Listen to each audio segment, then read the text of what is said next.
Hello everyone, so if you want to connect the wired headphones to your Xiaomi Redmi 13, whether they are jack or USB-C headphones, so first of all, here is your phone, and I will be showing you the jack variant because I don't have USB-C headphones, but basically the process is the same. So grab your headphones, here they are, they're kind of huge.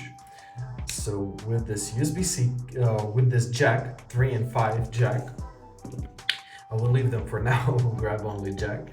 Now grab your phone, find your jack port right here at the top and simply insert it.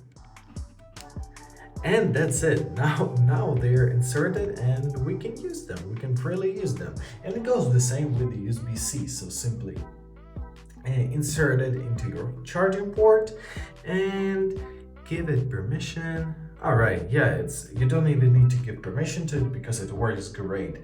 And basically that's it. As you see at the top left corner, we can find this headphone icon. And if you see that, it means that your headphones are connected.